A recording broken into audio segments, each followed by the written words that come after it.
in a constant state of fear and misery. Do we obviously anymore? And live in a constant state of fear and misery. Do we live in a constant state of fear and misery. Do we obviously anymore? I don't even know this anymore.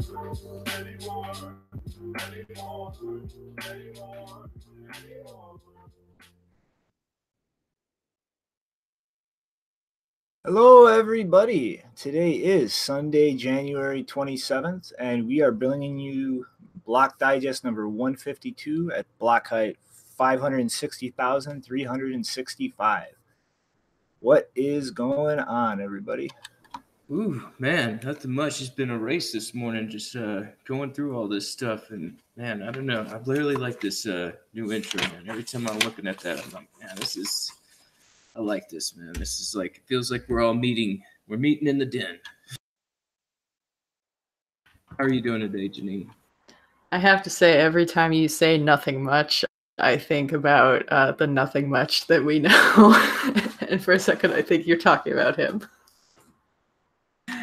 Yeah, we need to see more of nothing much. I hadn't seen him in a minute, other than a lot of discussion on Twitter.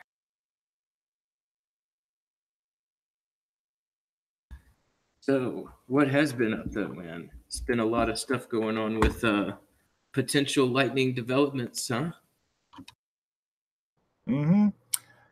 Yeah, so I spent a lot of time digging around through shit last night, and let's just say I'm going to work my hardest to keep my unbridled rage in check a little bit and keep the swearing to a minimum. Sure. But yeah, Bitfury and their involvement in Lightning Network, stay the fuck away from it. So first, I'm gonna get set up here and play a little clip from the Berlin hackathon where Janine hit a Bitfury representative with a little bit of tough questions, and then go into some of her interactions there. And then I'm going to break down the actual technical specifics as far as the software suit that pretty much confirmed me and her suspicion from pretty much the moment that Bitfury announced that they were doing this Lightning Peach suit. But give me a second to switch over the audio, and I will get that clip ready.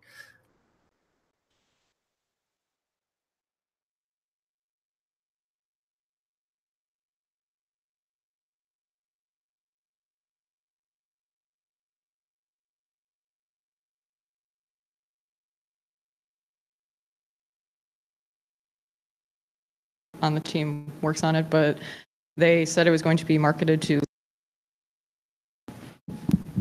So I noticed several months ago that Bitfury announced the Crystal software, which they were planning, or I don't know who on the team works on it, but they said it was going to be marketed to law enforcement. And they also made a kind of contradictory statement saying that it would help Bitcoiners with their privacy. So I feel like getting involved in Lightning is a bit of a conflict of interest as well, because if you're selling software to law enforcement, Lightning is supposed to improve privacy. So do you know if there's going to be any kind of integration of Crystal with any of the Lightning stuff, or do you see it as a conflict, or are they completely separate branches? Just to clarify things, there are, if we like it or not, in some countries, if some, entities, people, or organizations do some legal transactions, there are some KYC and AML procedures that you just need to follow if you want to follow law. Not everyone in crypto community cares about that, but there are who do. And if we're talking about, I don't know if it would sound a kind of robber, but if we want the Bitcoin to be global, to attract not only this initial crypto community, but a wider audience, we need some balance needs to be found between its original nature of being everyone owns the money and no one knows no one, and some regulation procedure. So as speaking of, I'm not sure if it's proper for me to speak on behalf of Crystal because I mostly focus on Lightning stuff, but the product is there to be used in the countries that want to make crypto transactions legal, and they have to pursue several KYC procedures. And by the way, exchanges and places like that may also try it because, you know, there are, I would say, not all the money in Bitcoin is really clean. So it still makes sometimes makes I make sense. a point of not using any services that require KYC. So It's your choice. I mean, you can just disable law enforcement. You may avoid as much as you can, and as you properly said, the Lightning more or less tries to allow that. But you know, I would say there are different situations. All right. Thank you. I think we're running. By the way, one more point about that. I mean, when in companies, you know, Crystal is also a very controversial topic because the most feedback we get about it from crypto communities like yours. But at the same time, you need to understand that if you're talking about like big bankers or law enforcement guys, when the crypto hype started, the initial reaction for them was just let's like cancel everything and stop and switch off all this. And you have to find some ways, because things like Crystal is actually one. I think it's software like Crystal or other similar. Crystal is not unique product in this space. It actually helps these guys to feel comfortable with Bitcoin actually spreading around the world, because otherwise there would be much more obstacles. Bitfury specifically made the argument that Crystal Okay, so Bitcoiners with their privacy, so excuse me to interrupt. Maybe we're kind of running. It's an important question, but maybe we can continue discussing this on site, because we're running a little late already. And sorry, thank you very much. Thank you for answering all the questions. Thank you.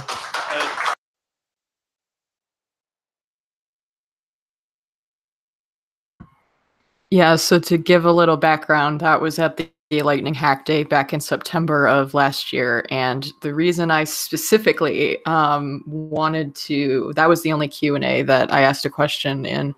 And I wanted to do that because Bitfury was actually a sponsor of that event. And I was already uncomfortable about that walking in, but especially when I saw that they were doing Lightning stuff, I thought, I wonder if there's going to be a problem there. And it turns out that there was. If you want to know more about, I mentioned Crystal in there, which I don't even know if that's relevant to the conversation here, because I don't think they explicitly said they're using that regarding Lightning. We'll get into what they are using. But if you want to see more about Crystal specifically, that was actually the subject of the first ZK Snacks episode that Shinobi and I did, called Bits of Fury Blockchain Surveillance. So if you want to get background on that. But yeah, if you want to take it away, go into all of the problems that you discovered with their terms of service and privacy policy. Well, let's see. First, I want to break down like what Peach actually is in its totality. It is an entire software suite to pretty much cover every aspect of interacting with the Lightning ecosystem. So there is a desktop wallet, there are mobile wallets, there is actually a hardware device for point-of-sale systems, there is a merchant system that is being designed to plug into payment processors online, as well as most plugins to process payments, and there is even a watchtower setup that is being designed with no economic incentives, so functioning on altruism. It's pretty much an all-encompassing tool suite for everything to deal with Lightning. And to be clear about the mobile applications, it is designed in the same way that the Zap mobile wallet currently is, where it is essentially just a front end to connect to a full Lightning node running on a server or a desktop. And it is also designed to function in a way that a lot of the more centralized Lightning wallets are, where you can actually connect to somebody else's node to handle all of the back-end systems, of which Bitfury will be running a central node, which it is actively encouraging people to connect to. So, where is the problem, you ask? Well, the first thing you see when you log into the mobile application is the fields to actually connect to a full Lightning node, and then 2 checkboxes. I agree to terms and conditions and privacy policy. I agree to the personal data processing. Well, when you look through the actual terms of service, they collect a shit ton of private information. Okay, so what is this private information? It includes, but is not limited to, details of your visits to our software, including traffic data, location data, other communication data. Okay, that's a little fucked up. Why does Bitfury need to know where I am when I'm using my Lightning wallet? Okay, how you use the software when you access it, how much time you spend with the app activated, the number of sessions within a given time unit, so like a week or a month and so on, the number of payments you make in one period of the wallet being open, the amount of payments, the payment type, i.e. like a regular one-off payment or a streaming payment, which is one of the features that Peach has built in for metered services and so on, whether a payment succeeds or fails, how often you have a channel opening, the lifetime of a channel, the number of channels you have open, the channel capacity, the waiting time for channel opening, the waiting time for a transaction, the number of nodes that you pay to. And again, what the fuck do they need all this information for? And again, that is not the limit to what they will or can collect. They have given themselves free reign in these terms of service to collect absolutely everything you do in this wallet, which includes who you're paying, the route that a payment is taking, literally every single thing that you are doing on this fucking software. The only thing that they say they will not collect is your private keys. Now, what are they going to use this information for? The last thing that they have as an explicit use for this information is to comply with statutory obligations, i.e. sharing it with law enforcement. What do they also allow themselves to do with this information?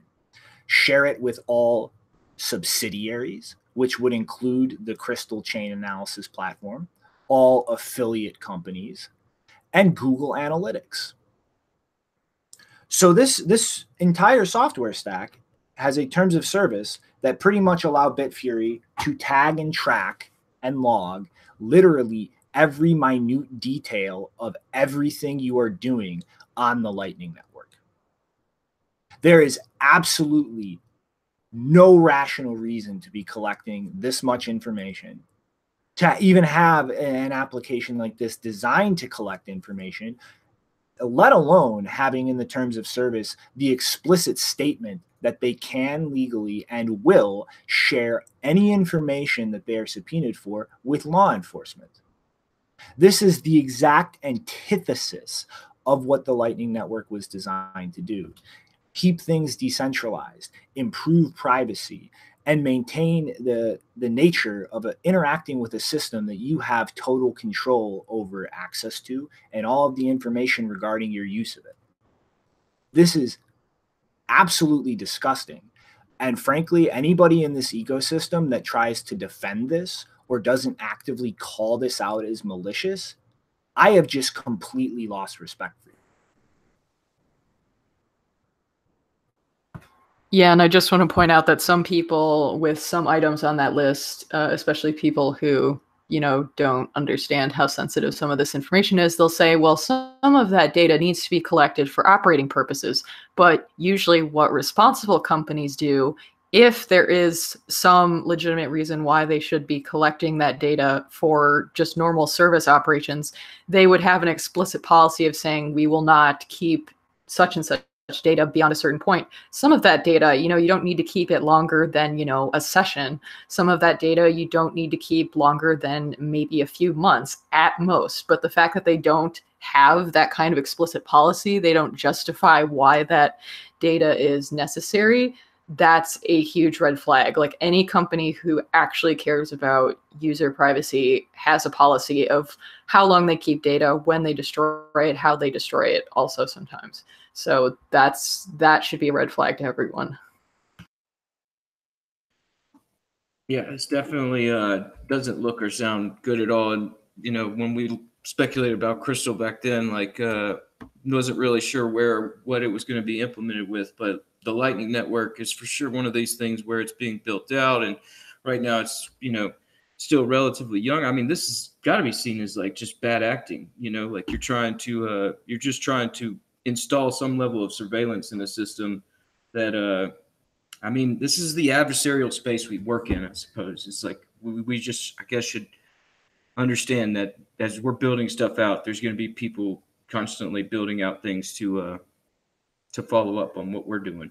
And it's upsetting to see. I mean, Bitfury is a pretty big name in the space. And I mean, it's hard to say what exactly they were doing with Crystal, but I mean, you read these terms of service and you don't exactly know what your data is going to be used for explicitly. I mean, it just seems like they're trying to figure out a way to surveil the Lightning Network as easily as possible. It's and try to basically provide that information for law enforcement. And we're lucky if we get a warrant. I mean, really, the way things work nowadays, if it's like you're a private company, you're not going to get that kind of paper trail. You'll probably just get an NDA, and then you're going to have to, sacrifice the information.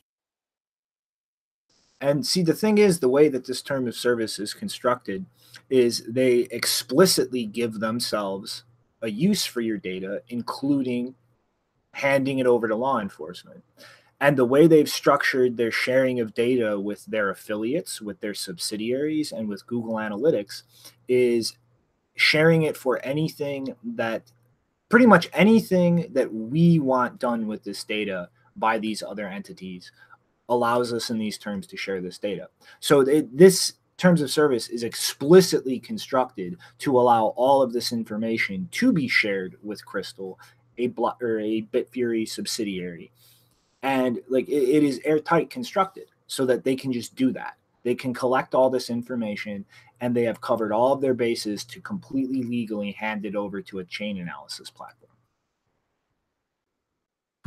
Yeah, and I've noticed there's been some discussion about that, about exchanges not being transparent about whether they're using chain analytics or how much they use chain analytics. And there's a lot of people who know exactly which exchanges are using chain analytics and how much they use them. But of course, those people can't speak about it because either that information was, obtained in a way that was privileged or whatever. But I hope that more of that comes out soon. And I also want to say that like it was really funny because when I questioned them at the Lightning Hack Day, first of all, everyone is pretty much uncomfortable, or at least visibly, people in the room seemed uncomfortable with me asking this kind of question.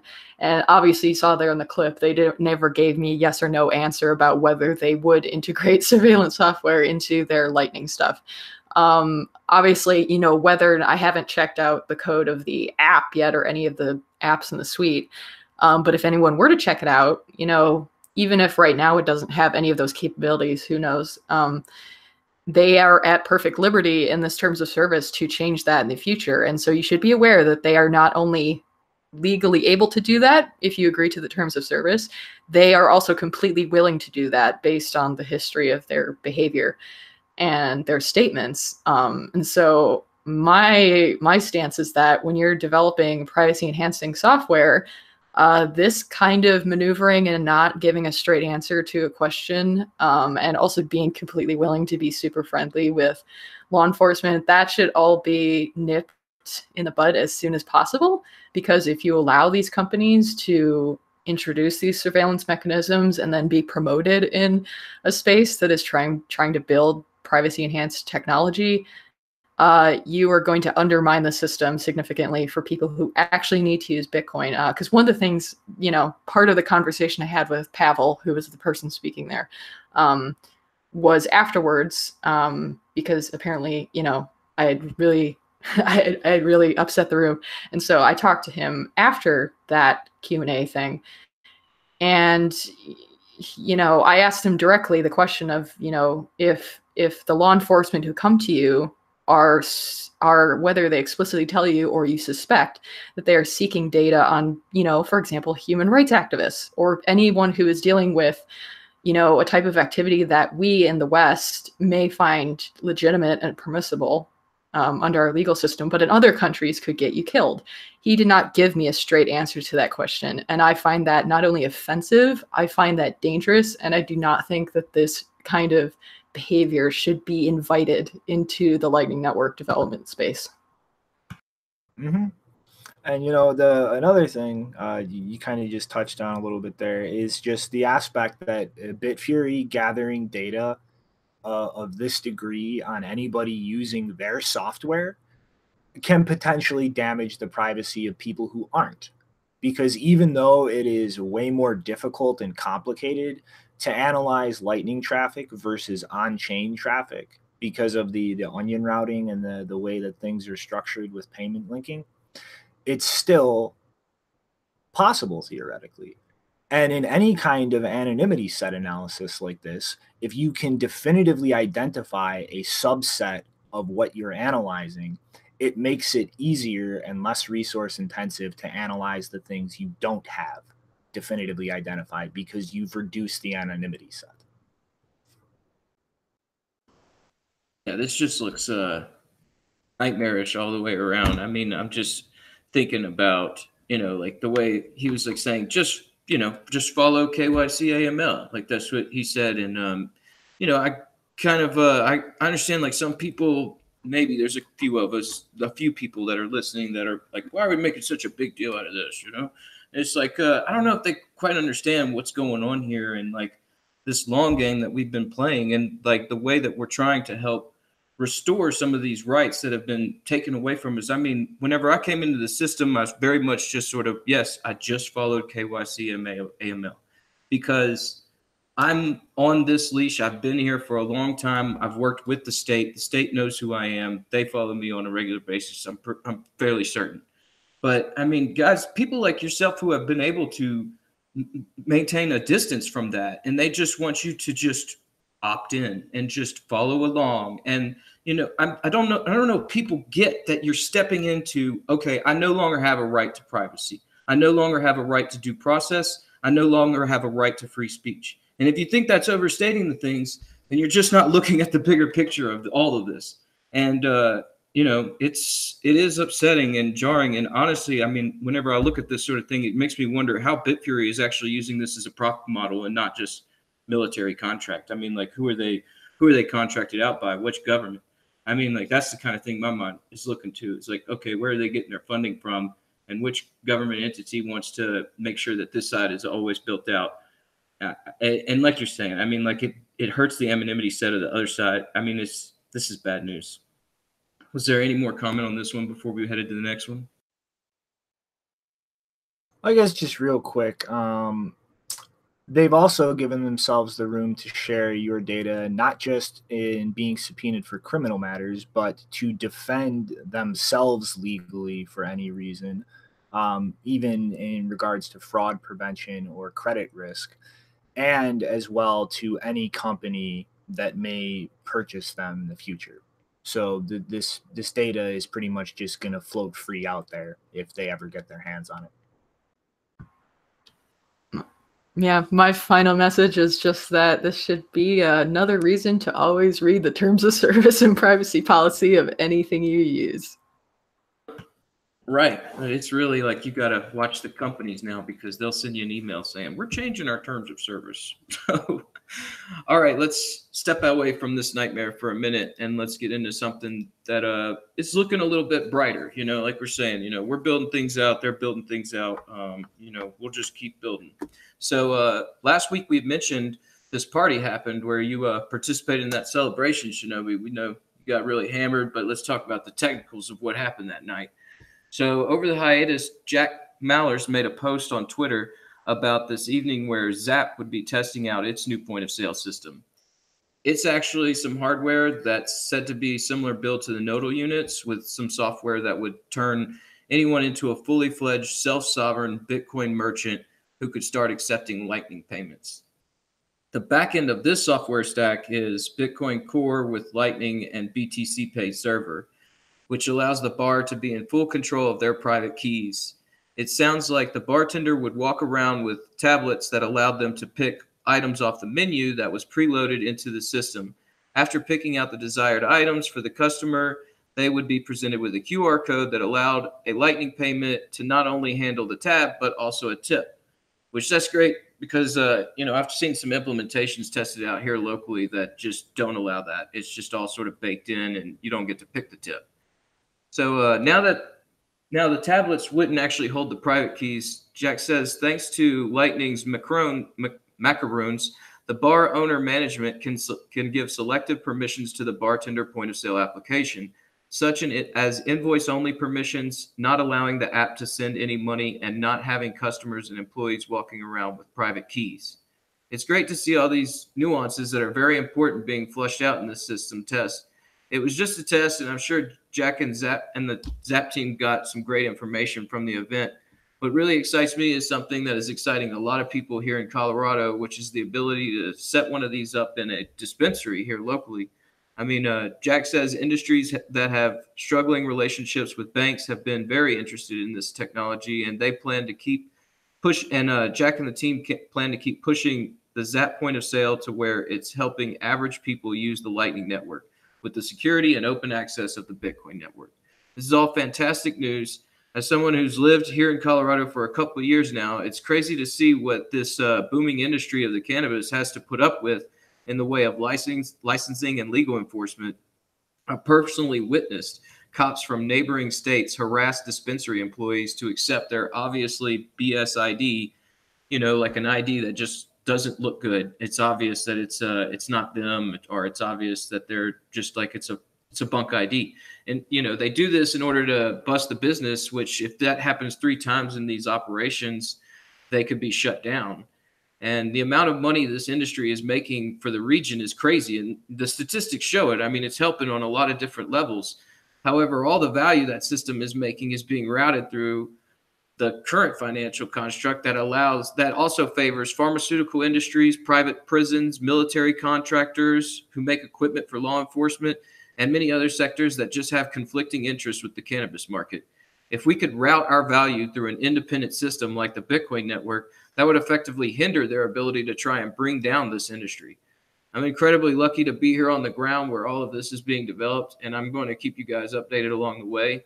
I'll say, as someone who's really been thinking about the back-end system for all this for a business, it really is a big hindrance to get the employees up to speed. I mean, like I can explain the way an employee can easily counteract with a customer and say, like, this is why you should use Bitcoin and everything. But the switching over from their usual point of sale to, a BTC Pay server that we set up and, have a QR code and that whole, it's a little bit clunky. The user interface experience is still good from like a user standpoint. Like we could do that. I mean, we could use that for certain things, but just grabbing employees off the street and saying, like, here's where the items you're going to sell, and we're going to use Bitcoin and Lightning to make these payments. If we have this point of sale built out, it would really help just, to where employees could actually use the system, and it wouldn't have to be this burden switch from a point of sale that they're comfortable with to something that they're not exactly comfortable with. And that's why, I mean, like this whole hardware point of sale, we're seeing these hardware nodes being built out as a business model. And I mean, it really is, it's been taking off. And, there's definitely ways to build that out in a better way where you could sort of include these merchant services in a point of sale. And I mean, Jack and the team at Zap's been doing really good as far as user interface and user experience work in the past.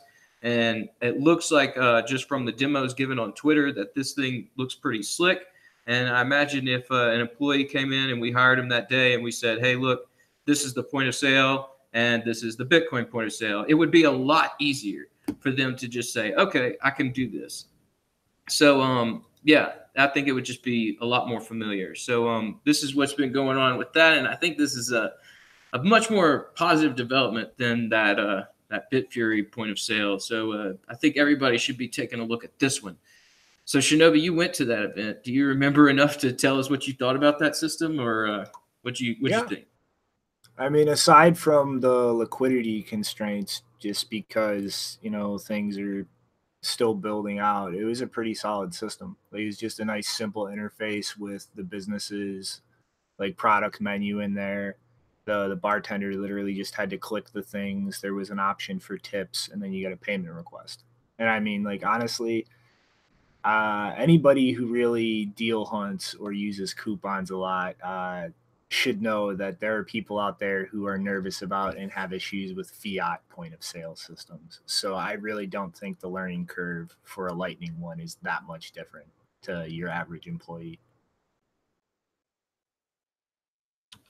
Yeah, right on. That's where I think it's really going to shine. It's just having that point of sale and the hardware there, and you know, it's going to manage the private keys. And you know, we know Jack and you know, the Bitcoin family. I mean, they're in this, and they are real Bitcoiners. I could see them building this out in a way to where, you know, it actually is good for the entire ecosystem, not something this nightmare story we covered at first. So I think it's all a good thing. But yeah, that was that story. Mm-hmm. All right, and then who's up? I'm up next. Okay. So pretty a neat little thing, I guess, that happened. This is before the last episode, but this one should be after today. We should be all caught up on news we had stacking up during the hiatus. But Grubles made a post 3 days ago demonstrating the use of the Blockstream Lightning satellite feed. And it was just kind of an interesting thing. Like, somebody was pretty much just using it as like a little satellite powered microblog as the first post. And it was pretty much just a developer describing themselves as somebody from a post-Soviet country, kind of just, you know, like microblogging and just like vocalizing the shock of actually being able to pay for, you know, a setup like this where he's just broadcasting his messages to the entire world for testnet Lightning coins. And even with mainnet, what would be fractions of a penny. And I mean, he just kind of goes over like his story stumbling into Bitcoin, trying to buy mushrooms on the Silk Road, and then not going through with it because of the complexity and actually tumbling his coins and disconnecting them from where he purchased it. And it's really just kind of an interesting read. I mean, like Grubles put it, it's something like straight out of Blade Runner, but it's kind of him just a little bit talking about his history, getting into Bitcoin, just some like vague ideas about what we can actually build with this technology, like uncensorable websites using Bitcoin and IPFS. And you know, it's really just like a neat thing. Like, this is something like we're all gonna look back on years from now, and it's just gonna be like this was where something started. I mean, you know, to really look at like what this system enables, like we talked about it a few episodes back, but like this is really something profound starting. And if you guys haven't seen it, I really suggest you check this out in the show notes. The whole log of what he's posted so far is on Grubel's Twitter stream, but I don't want to just sit here and read it off all now because it's really pretty long. Yeah, that's definitely one really cool story. I mean, like, we did sort of speculate for a long time on all the different possibilities. And I mean, one of them that we talked about was just like how this messaging service, like, you know, it's like these satellites would be great for censorship resistant transactions and immutability during times of strife and natural disasters. And, you know, the way it's hard to get information in and out and the message is really controlled. So, I mean, this would be a real big step in a positive direction to where whenever things are going a direction and everybody's wondering what's the actual real story, I mean, it'll probably be a satellite messenger through the Blockstream satellite, where they're like, okay, this is what's going on. You know, this is some word from out of there. And I mean, it's a great development, and I mean, it's really kind of fun as like an an engineer that tinkers with stuff. I mean, it's one of those things where it makes me I'm more likely to go grab a satellite and try and get this thing hooked up to where I could start piping in messages. This is one of those things that just gets engineers excited. I mean, I've seen people excited about this already just because of the idea that you could, these were possibilities coming up. So now that people actually see the messages going through, and I'm sure the buzz is stirring a lot. And I mean, there's also a link to Blockstream's website. You can actually submit messages through there. So if you guys want to tinker with this, I highly suggest you go play with testnet coins before they get out of beta while you can use it for free. There's really no telling how this market will develop. Yeah, I think I've already seen some people tweet out that I guess they're receiving some of the messages being sent over that, and someone has been like broadcasting journal entries and things like that. Yeah, Or that's the micro blogger I was talking about, the post-Soviet developer, as he describes himself.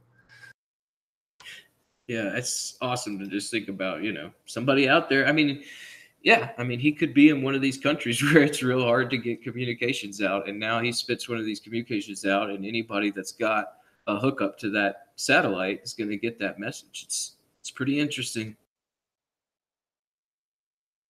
Pretty cool too. All right, though, Janine, you're up. Yes, we must talk about the exchange that cannot be named. So on January 24th, 3 days ago, those involved in the rehabilitation process of Mt. Gox, published an announcement that the Tokyo District Court has, quote, issued an order to change the submission deadlines from former users of the exchange platform. And this was due to the large number of proofs of rehabilitation claims, which they say they will require a significant amount of time to seek correction of deficiencies and investigate the details of filed claims.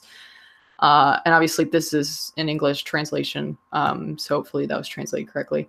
The new dates are as follows. For claims against Mt. Gox for return of cryptocurrency and money, those must be submitted by March 15th, 2019. The period for rehabilitation claims other than exchange-related rehabilitation claims has already passed. It ended on January 24th. The examination period for proofs of rehabilitation claims will end on March 29th, and the submission deadline for the proposed rehabilitation plan has been changed to April 26, 2019. Yeah, Oh, you go ahead, Rick.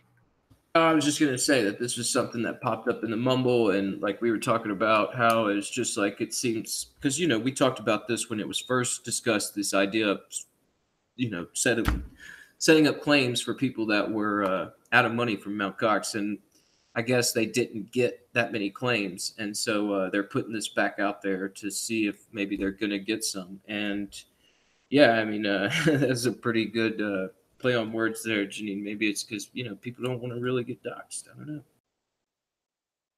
Yeah, but I mean, if it's a sizable amount of money, that's not necessarily going to connect things to what you still have. So I guess that's a personal choice you have to make as far as your privacy. But I guess last call. And if you know anybody in the space that was using Mt. Gox that doesn't really follow the news or keep up with current events, you should at least tell them about this so they can decide if they want to deal with this, because I mean, you're not going to get any money back. Yeah, so just to clarify, I think it was the deadline moved to April, right?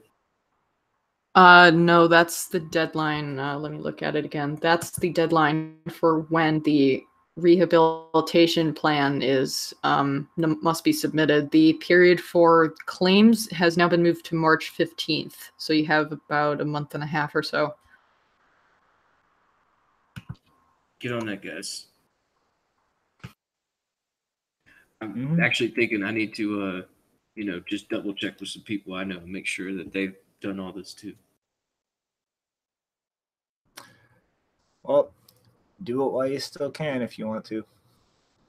But I guess next up is kind of an interesting development, although it is a little shy on actual technical details. But last August, I believe, there were very isolated incidents of ransomware that were affecting mining farms and actual ASIC firmware.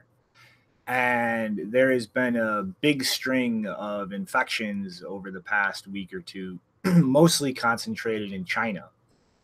And again, it's pretty sparse on details, but most of the infections have been targeting Antminer S9s and T9s, although there has been reports of L3, which is a Litecoin ASIC equipment being infected, and a very small amount of Avalon devices infected as well. But the real way that this is operating in terms of infection is not really specifically clear, but I have to speculate that really the only route here would be using remote ability to flash or modify firmware, so the API to actually manage the device remotely. But this is just rapidly infecting decent sized miner farms in China. And pretty much what it does is, after a device has been infected, when you try to remote into the device through the management screen, it displays a graphic with an ant and hammers, and then displays a message in English and Chinese demanding either a 10 Bitcoin ransom, or it gives you a link to download a specialized version of the ransomware with a unique identifier, and requires you to infect at least 1,000 other devices to unlock the currently infected machines. And if you don't do one of these two things, then the ransom note pretty much threatens to disable the overheat protection, turn off your mining rig's fan, and pretty much completely destroy the physical device.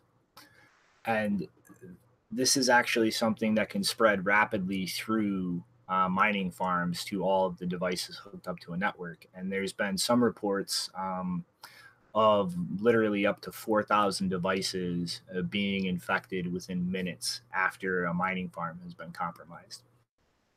And, at the end of the day, like, you can just pretty much shut down your miners and remove power, which would prevent any damage actually coming to the device.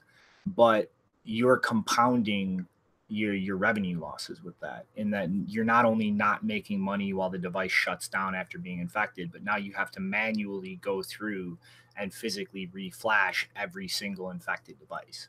And when you're talking about mining farms that host thousands or tens of thousands of machines, that is a huge undertaking and takes a lot of time, because a lot of these big farms don't really have like a huge workforce. Like the teams of like 10, 20 or so people that generally manage these farms, that would be a very heavy workload to go through and manually reflash everything.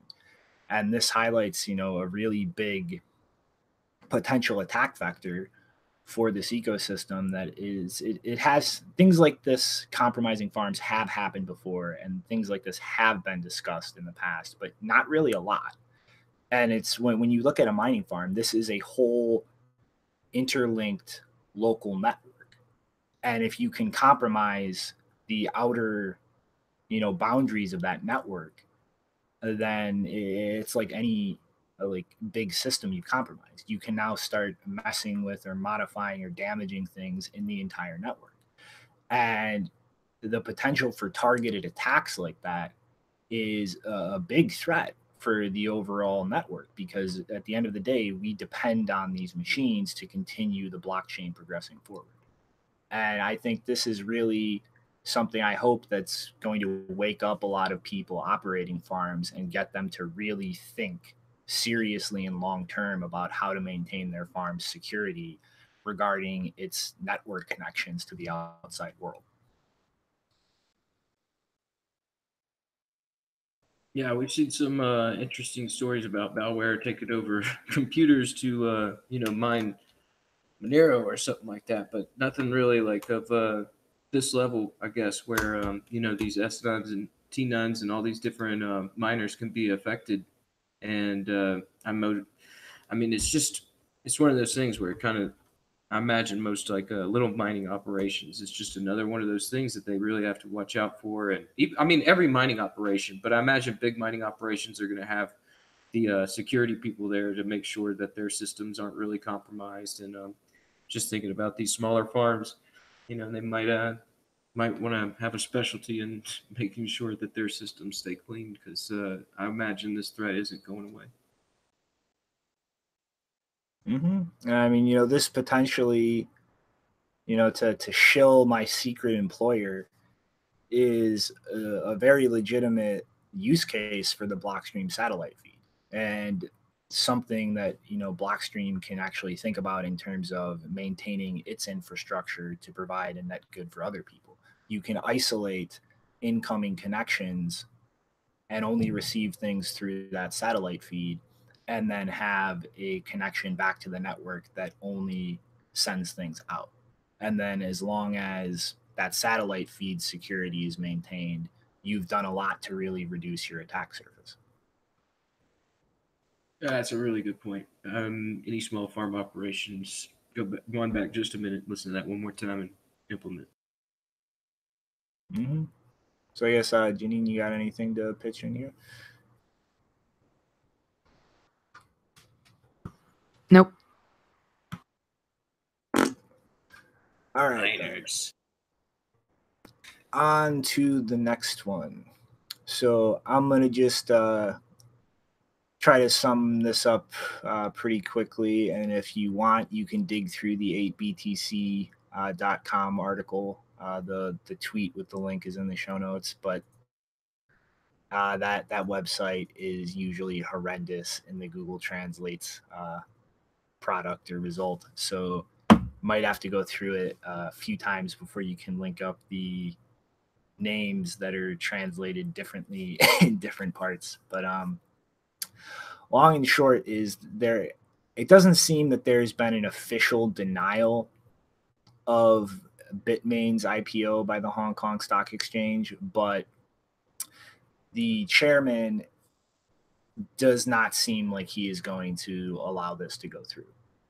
And really, a lot of the reasons he's giving are pretty in-depth analysis of the overall market. Like, this is not something that is just being dismissed or ignored because of crypto. Like, they've actually done their homework in looking at market dynamics and how it's affecting eBang, Avalon, and Bitmain, which are the three companies trying to IPO in the Hong Kong exchange. And either eBang or Avalon, again, like these companies' names have a different translation in every other sentence, so I forget exactly which one, is rumored to be looking at an IPO in America now because of the attitude on the Hong Kong exchange. But really, it's since the market started going down at the beginning of last year, this has really started shifting the dynamic of the entire mining ecosystem and market. And it's really gotten to a point where the price lowering, with machines usually dynamically adjusting their price based on Bitcoin's price, and the overall difficulty of the network has just really saturated the market. And during 2017 and the big run up in price, there was a huge gap between supply and demand as far as ASICs that led to these companies exploding in terms of revenue and sales. And that's kind of completely reversed itself.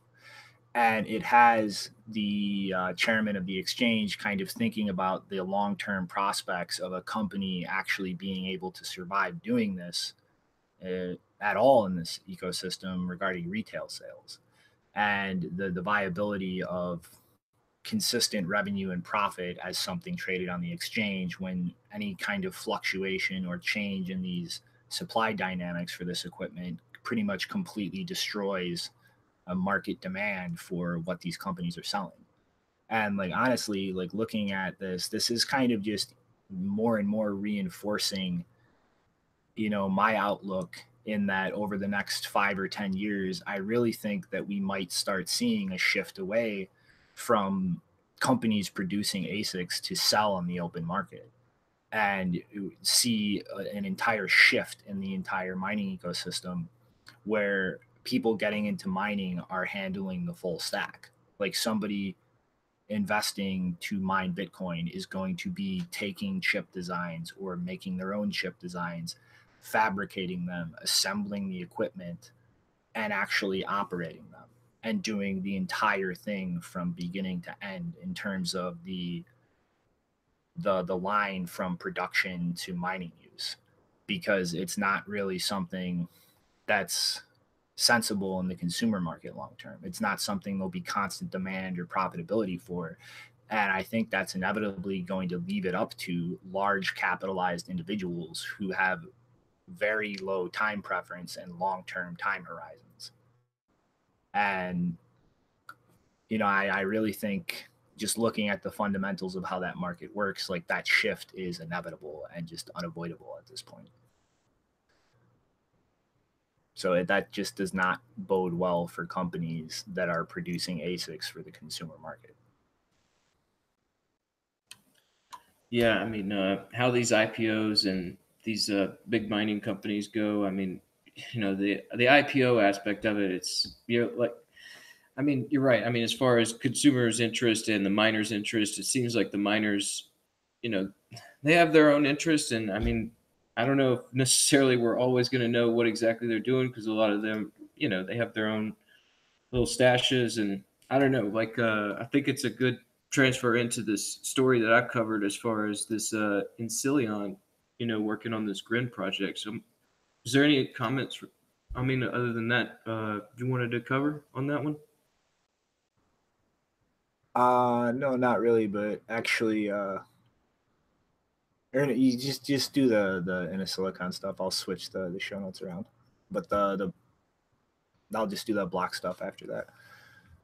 Okay, so yeah, the Innosilicon, yeah, I guess it was a matter of time before we talked about this Grin project getting, and now it's it's getting ASICs, and the company Innosilicon made an announcement on Twitter saying, "quote Innosilicon is happy to announce that our world-class engineering team is currently designing a very cool Grin ASIC miner to support the Grin community. We are going to launch our best-in-class miner early this summer." And they went on to talk about how their track record for delivering products is all stellar. So the last time we really covered Innosilicon was when they were involved in the Siacorn fork that bricked their S11 miner, as well as the Bitmain's hardware. And I guess it's no surprise to see them develop ASICs as on the Grin network, as it's got lots of speculation behind it, just because of the Mimblewimble aspect of it. And as you know, we were all hyped about it a year ago or so. And to be honest, I still think it's kind of interesting to see where it goes. But after this past year of the Lightning Network being built out, liquid sidechains, and these large coin joins from Wasabi, I'm not so worried anymore about fungibility aspects of Bitcoin like I was a year ago. And I think it just has to continue to be built out, and we'll start to see these solutions being used over Grin. And I don't know, this just feels like it's another alt testing new tech. I guess I could see why they are making hardware specific for the network. They want to profit. And like I said earlier, the market has a lot of speculation behind it. And this is just like what we're saying as far as the Innosilicon goes. I mean, these guys, they were developing that S11 for the Siacoin, and then the Siacoin network forked them off. And, now they're doing this with Grin, and, they're going to be mining before they actually sell their equipment. I mean, there's just a lot of background stuff going on where I imagine they don't necessarily want to publish all that. I mean, what's the company we've been seeing? GMO's been doing the best job, I think, about reporting all their the way that they've been building out their system. But besides that, I don't think we've really seen anything like that. And yeah, maybe that's where these IPOs are having difficulty.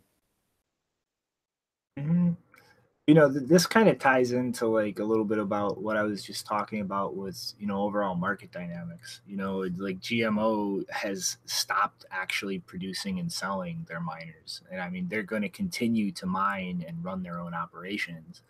but they've given up on the consumer market for now because they pretty much just hit massive losses during all of this year. And it's just obviously like, oh, Grin, wow, fair launch, that people had GPU farms set up for instantly, and now there's ASICs coming down the line. But if things kind of take the turn they did with Monero or Siacoin, and you see a fork attempt to kind of brick these ASICs, I really think that this is just kind of reinforcing those market dynamics I brought up, which are going to inevitably kill consumer-facing mining businesses and just lead to miners producing things themselves from design, fab to running them. Because they're the reason companies like Innosilicon, like Bitmain, like all of the ASIC companies build ASICs for other coins is the market saturates on something. You need to move on to something else to keep that revenue and that profit coming in. And if we see, altcoins just kind of stubbornly forking and damaging and making these ASICs useless, that's yet another thing besides just the natural supply and demand of this market that is going to hurt their ability to actually make revenue and profit. Yeah, I think those long-term price horizons on some of that, it's like it's going to be hard to convince all your consumers like, yeah, it'll be all right. We're losing money for a year, but we'll be fine next year, I promise. Mm-hmm. But we'll see how it is. I mean, like Grin is set up to allow like one algo to be ASIC friendly and another to try to avoid ASICs, but it's what happens if that second algo is has an ASIC designed for it as well, or what happens if the community sentiment changes. I mean, it's just like the business model is just really kind of up in the air. Yeah, and let's not even break into the trust model. So, yeah, what else was going on? Sorry to break that story up, but it did seem like that would flow pretty well. Yeah, it worked out. All right, so next up is Bloq Labs. So what does Bloq do besides advise for ICOs and shill shit coins that steal people's money if you don't claim them before a date that is already passed when they publicly announce it? Oh, well, apparently a company titan whose relationship I'm not entirely clear on with Bloq, although I believe they're associated with the Bloq Labs research and development arm, has apparently spent years in the operation of their own crypto mining farms developing a management software suite to optimize overclocking, electricity delivery, and just make your mining operation as profitable as possible. And they've officially opened beta and are now taking applications for early access to the software. And the interesting thing is they're giving it away for free. But the catch is, if you use their software, the terms are pretty much you profit sharing your mining revenue with them. And so really, I'm not sure how viable this is in terms of a revenue stream. And also, I'm not sure how much it makes sense in terms of investment, given that they admit they've spent years developing this in-house for their own operations. But I mean, it really comes down to the math at the end of the day. And if they, like, you have what your farm is making now, you have any increase in revenue that this optimization stack using deep learning can give you, and it makes no economic sense to use this software if Bloq wants more than the extra revenue you get using their software.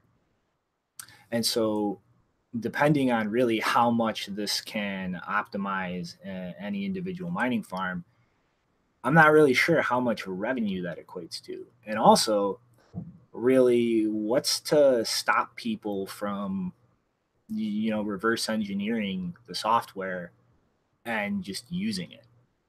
Or like what are the modes of enforcement to guarantee revenue unless the software is given total control over your mining revenue? And in which case, that seems like a not an intelligent security decision for a mining operation. And as far as enforcing it, if it's not done in the software, well, Bitcoin miners are all over the globe. Some of them operate illegally. Some operate in gray areas. Like, how exactly do you enforce that? So it's, I mean, they finally actually built a product and released it, but this doesn't seem like something to justify the fact that this company has literally been around for years. And aside from this and shilling shitcoins and advising for ICOs, I don't really see what the hell they're doing. Yeah, I mean, like, not just that. I mean, we are starting to see some of these new mining companies actually take this initiative on their own, where they're already sort of building out different modes for these miners to consume either more power or less power. You know, they're either loud or quiet. You know, I mean, these things are being built out sort of in-house. And I mean, like you're saying, I mean, the software itself, I mean, why would you, as a miner, like we just talked about, this aspect of the ASIC malware and the virus that could come in and the way that you need to protect yourself from that. Why would you hand over your ability on your rewards, like where they're being denominated to? Like, that just seems like a big red flag. And like you were saying earlier about just basically bad actors in the space. I mean, Jeff Garzik and Bloq really hasn't done that much other than, like you're saying, I mean, it's been a long stream of like, this will work, this will work, this will work.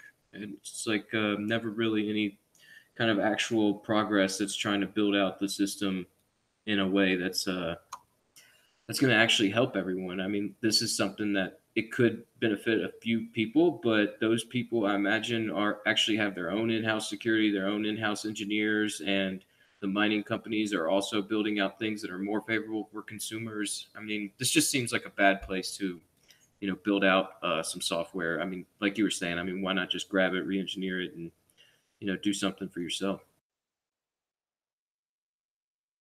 Mm-hmm. But, I guess we'll see how this works out. But I mean, this doesn't really seem to, I don't know, justify this company in my mind. But yeah. Yeah, we'll probably see them make some comments later down the road, but yeah, they need to just exit. Mm-hmm.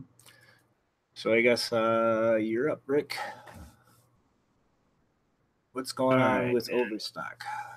Yeah, Overstock. Yeah, so not that much, just an update, really. We talked last year about how Overstock was going all in on crypto. And, well, their token trading platform tZero has officially launched this past Thursday, which, the Overstock CEO, Patrick Byrne, had announced at the North American Bitcoin Conference down there in Miami last week. So this is a product for accredited investors who trade these tokens through Dinosaur Financial Group. And this is all brought to us from Medici Ventures, which is that subsidiary of Overstock.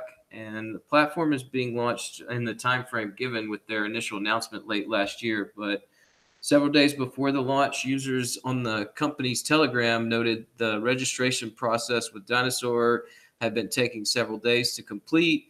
Customers also complained that communications with the broker-dealer were prolonged, and even wire transfers were taking days to confirm.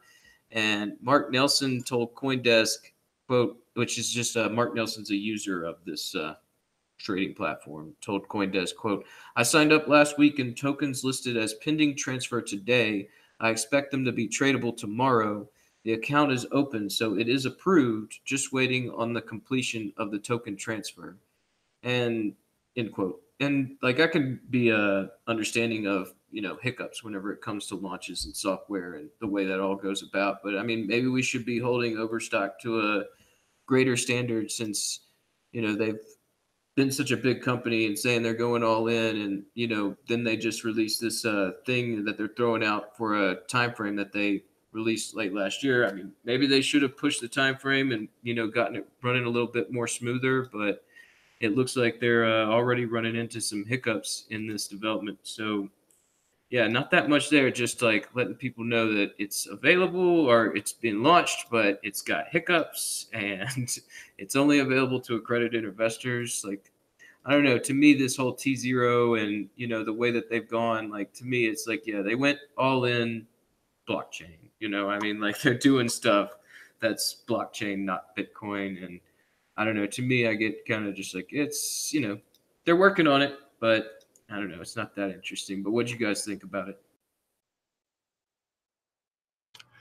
I mean, like, honestly, like, I'm not really too psyched about this. I mean, there's almost no real technical details on this platform anywhere. Even the white paper was pretty much just about their ICO, and like, it just seems like a completely centrally controlled database that's just using the structure of a blockchain, and it's not that interesting to me. Like, the whole like realm of like tokenizing securities is interesting to me in the context of like distributed environments, or pushing it to an extreme and actually running it in a fully decentralized way on something like Bitcoin. But I mean, they pumped a lot of money into this, and they've been doing a lot of integration with the legacy system and dealing with regulators. But I'm just way more interested in platforms like Liquid doing things like this, because the whole point of doing something like a tokenized security to me isn't just about tokenizing it. It's about having it be able to interact with other assets atomically. It's having a distributed model in terms of what's keeping track of it. I mean, like, Liquid is not fully decentralized, but it's set up in a way where there are a lot of different players that all have influence on it, and there's no unilateral ability to control or shut things down or wall people out of things.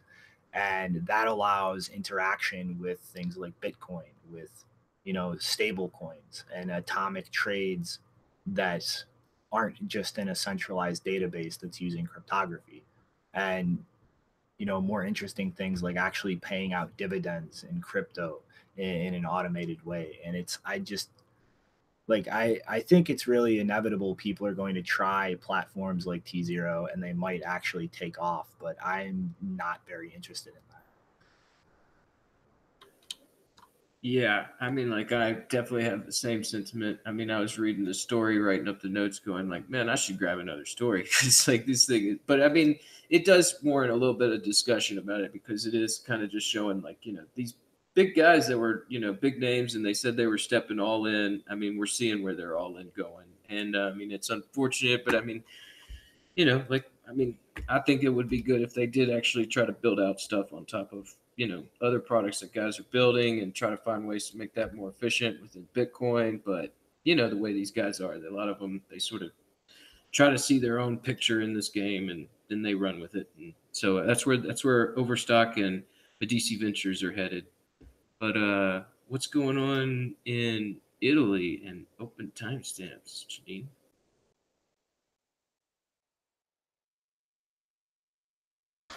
Oh, we're already at mine already? Yeah. Okay. Well, it doesn't have to do with open timestamps specifically. There's not really too much going on with the story, but basically some politicians who are members of the Italian Senate, Senato della Repubblica, or apologies to Giacomo for my Italian language sins that I might make in this segment. They have recently proposed an amendment to Article 8 of the Senate Act number 989, which was passed in December. And as I said, Italian is not in my language repertoire, but the modified text for Article 8 adds some language about technologies based on distributed registers and smart contracts. And paragraph 3 says that the memorization, or perhaps notarization might be a better word, of documents could be done using these distributed registers, and it would have a legitimate legal effect in accordance with European Union regulations. Quote, this is referencing that document, on electronic identification and trust services for electronic transactions in the internal market, referencing the EU internal market, which is about, quote, promoting a fully integrated digital single market by facilitating the cross-border use of online services with particular attention to facilitating secure electronic identification and authentication. And according to, I think it's Yogita Khatri at CoinDesk, the amendment has already been approved by the Senate Committee of Constitutional Affairs and Public Works. And she got that according to Finance Magnets. And to become law, approval must be gained from the Italian Parliament. And then she says, after that, the Agency for Digital Italy will define the technical standards for the practical use of blockchain verification in the country, according to the announcement. Now, this amendment was, it's in the process of being approved by the Italian Parliament, and it was classified under business administrative procedure and telematics. And considering that some of the key words in the EU regulation that I quoted from, that references electronic identification, electronic documents, electronic signatures, electronic delivery services, and interoperable e-government services across the European Union. I assume that that's going to be the potential scope for why Italy is moving forward with recognizing this, because maybe they want to lead the way in the use of blockchain or distributed systems as a memorization or notarization mechanism. So, I mean, it definitely seems like there's a trend within the EU regulatory authorities to consider using this stuff for, unifying the digital strategy of the European Union, or whatever you want to call it. So that's basically what I saw with this story.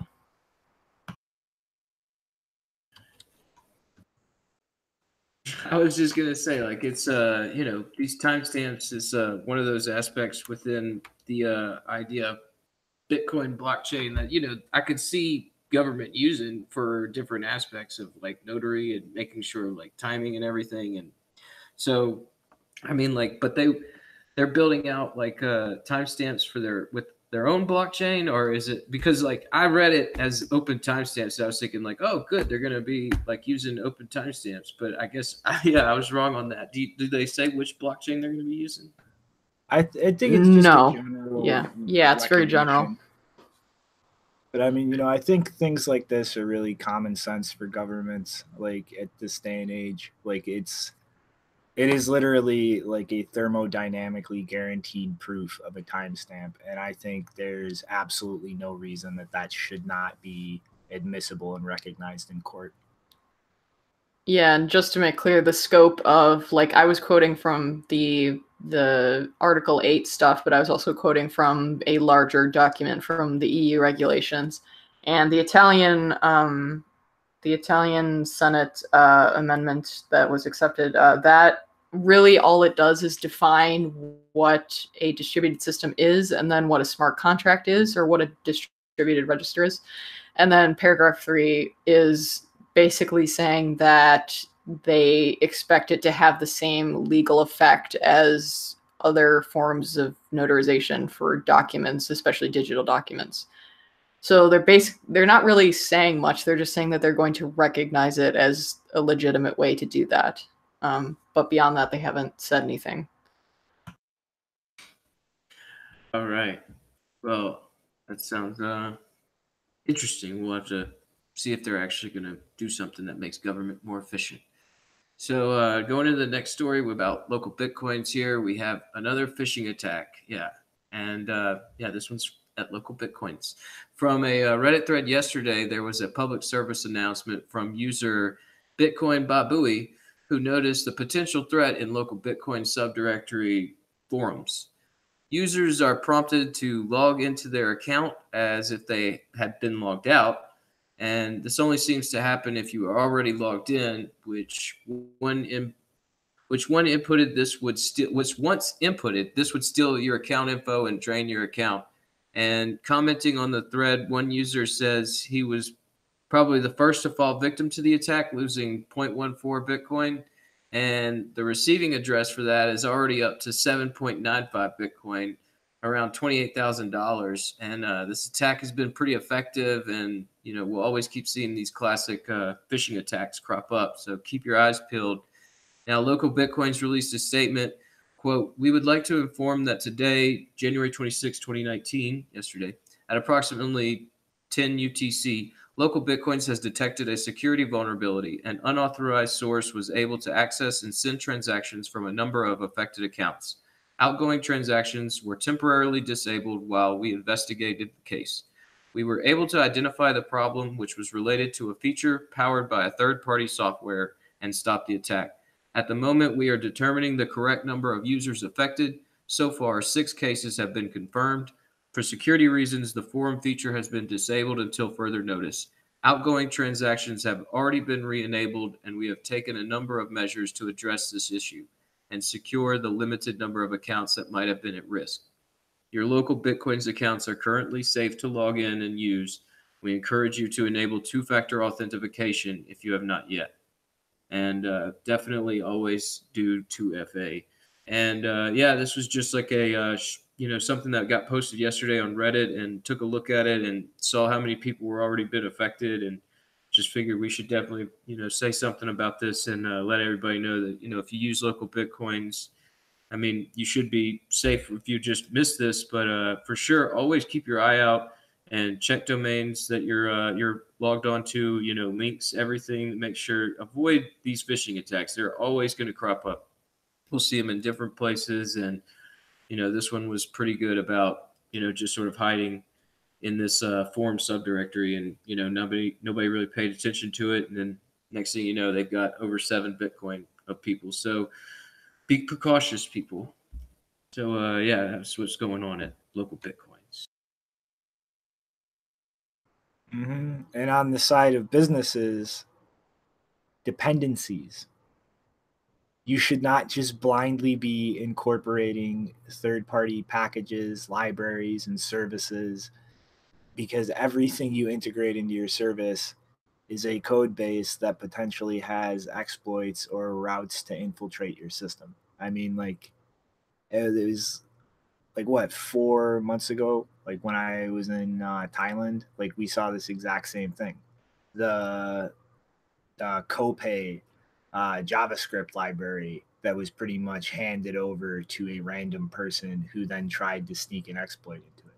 Like every piece of software dependency that your service or business or software has in it is a security vulnerability potentially. And that's something businesses in this space need to take seriously and think about, and not treat it like some JavaScript website where I'm just going to import a dozen libraries and not care about what they are, who's maintaining them. Like that's just piss poor security practice. Yeah, it's hard to make sure the system stays secure and functions correctly. So yeah, always try to do your best. So talking about a system functioning correctly, let's get into this next story, which is it's politics with no real Bitcoin crypto in the story other than what we kind of talked about last week. So what gives? Well, this really all fits into a bigger narrative, and hopefully this story will allow us to discuss this macroeconomic issue. All right, so most everyone knows, maybe you don't, but you know, it's been everywhere. The U.S. government has been shut down since December 22nd over the issue of funding the southern border of the United States. Now, this is not really anything new, government shutdowns, that is. In fact, it's sort of commonplace now. When funding directives come through the pipe, this is when we see heels dig in to try and strong arm through new legislation. And there was even a moment this month when it looked like Trump was going to use his state of emergency powers to push the border funding through. And now Nancy Pelosi is looking to use her power of inviting the president, so to speak at the House for the State of the Union address. Like, the president always gives the State of the Union address, but there is this formality beforehand where the House Speaker is supposed to invite the president to come speak. And so now she's thinking about using that to basically strong arm this thing the other direction. Now, these strong arm power play politics are a great example of why we need these decentralized systems like Bitcoin. And it's just very obvious that this is our way or the highway, this get in consensus or hard fork attitude. The main pressure holding it up is financial decisions from those who are closely aligned with power brokers who keep the system functioning through monetary and fiscal policy. Now, this whole situation affected the world of crypto, like we said last week, with the SEC and CFTC putting the brakes on launches and approvals of new cryptocurrency products, such as the backed launch. That's what we talked about last episode. And which that's aggravating. But to me, this is all just undermines our democracy even further that it already has. And it's really aggravating to see representatives of the people behave this way. It's what's been happening for years, but if we could separate finance and government, it could lead less up to these grinding to a halt from budgetary decisions.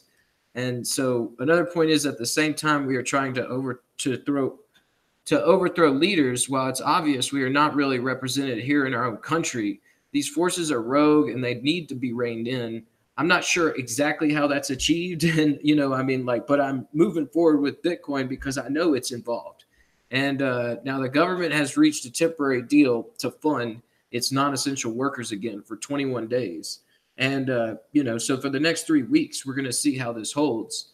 But I think this is just a great example of how crazy this government consensus that was supposed to keep legislation moving forward to operate for the people, by the people, has been so bastardized and taken over to the point to where now you just have two individuals who don't like one another. And now basically, these people that are quote unquote non-essential are not being paid, and they're supposed to continue doing their work. And, that sort of have outcomes to where we've seen some problems where, people, it's just, there's lots of issues coming up where you see people going to say, well, we'll volunteer to clean up the national park.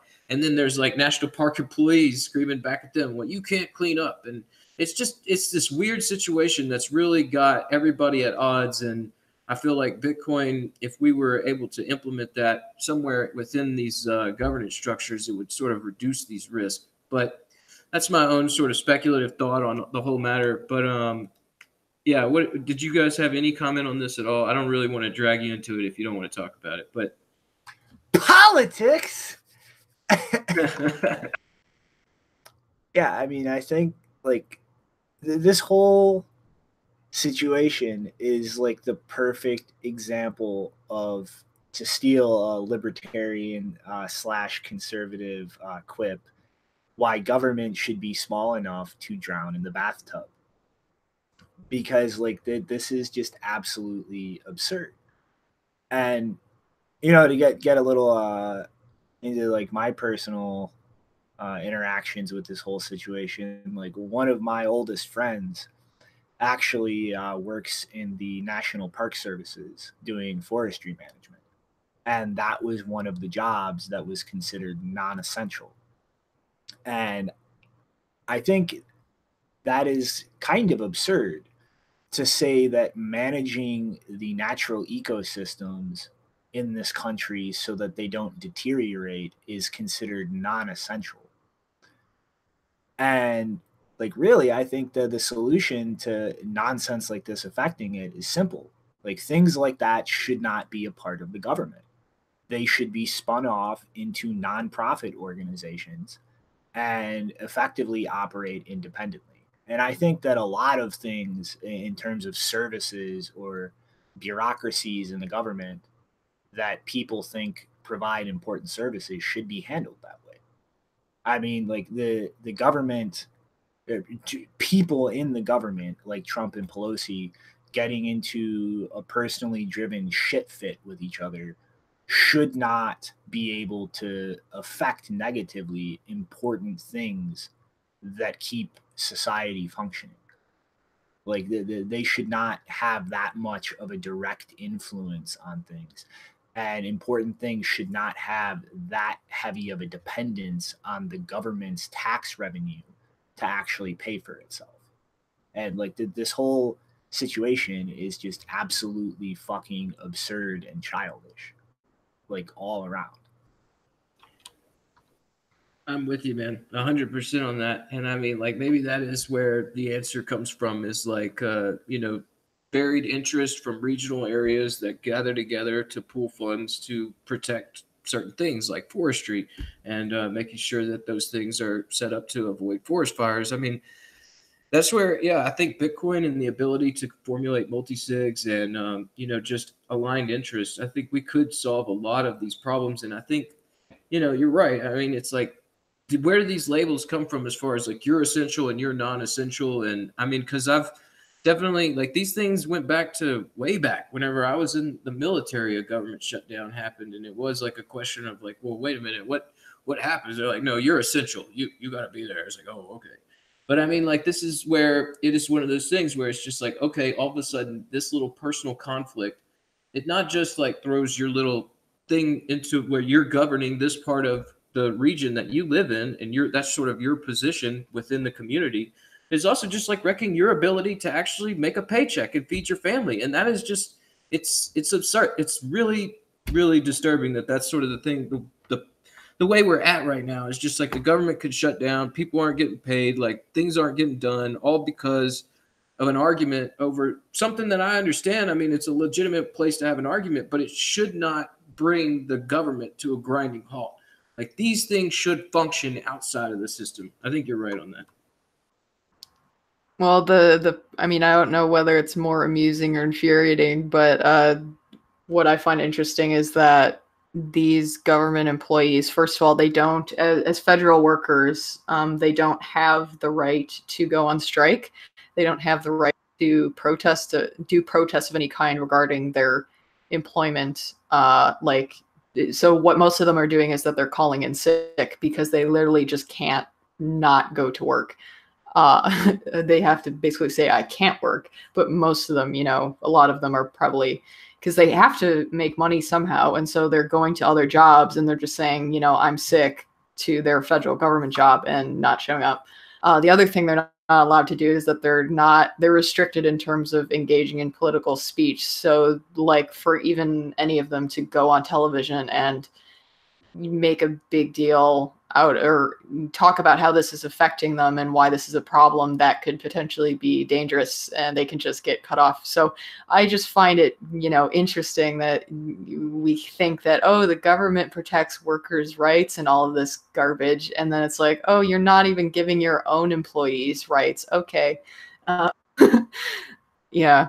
And one of the things it was something funny I saw. I think it was either CNN or NBC. I don't watch them enough to even recognize the logos, but there was a report about LaGuardia Airport in New York being like put to a full stop or something, like it was shut down, and that was the headline. And then you actually listen to the interview that they were doing with someone from whatever the air traffic control stations are, whoever manages that, and they're like, no, it's not shut down, it's not fully closed, we know it just means that there might be some delays and some flights, you know, to some places might not work out. Like, it was really funny. They never changed the headline while they were interviewing this guy who was like saying, no, it's not shut down, it's okay, but they were saying, no, full stop, the airport is closed. It's like, Jesus, you can't even get that right. Yeah, that's another aspect, like something like fucking air traffic control. That is, I mean, I don't want to say more important than land management, but definitely equally as important. It should not be affected by something like this. I should point out, I think for any non-Americans in the room, or actually no, most Americans probably don't know this either, but yeah, a lot of countries that you would expect to have nationalized those kinds of services, they're actually privatized. Like, I think Germany and even Canada and France. I'm not sure about France, but I definitely know Canada and Germany, that kind of role is privatized. So the fact that that is being disrupted, like, people, you would expect, you know, considering the kinds of politics that they often have or engage in, you would think that Canada and Germany would have nationalized that by now, but no, it's privatized.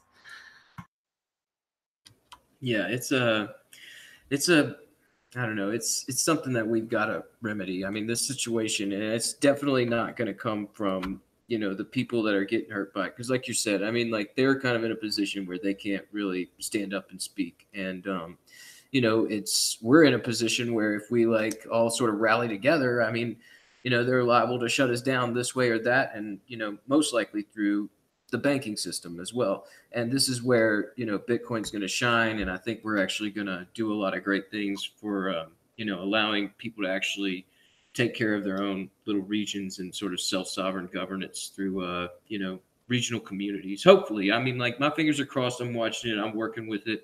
Like, but this story is just one where it's like, it's just, yeah, there's just so much wrapped in it. I felt like I had to bring it up. So, yeah, we got another few stories. Maybe we should just continue to push into those. Well, I guess you two are up next.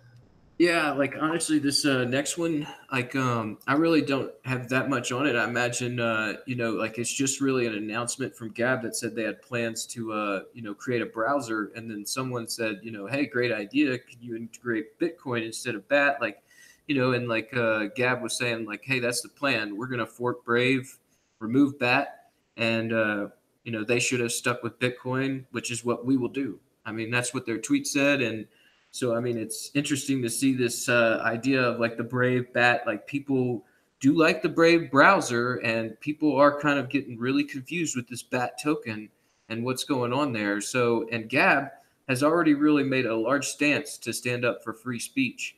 And so to see a browser, you know, be created where, you know, Bitcoin payments will be implemented, and you know that the people sort of running the back end of that, they're like, they have a firm footing in the idea of like, this is for free speech and we're not trying to censor this market. Like that's something that's big, and I think we should keep an eye on. It was just mentioned, but yeah, I just wanted to grab it and sort of bring it up to talk about. What you guys think of it?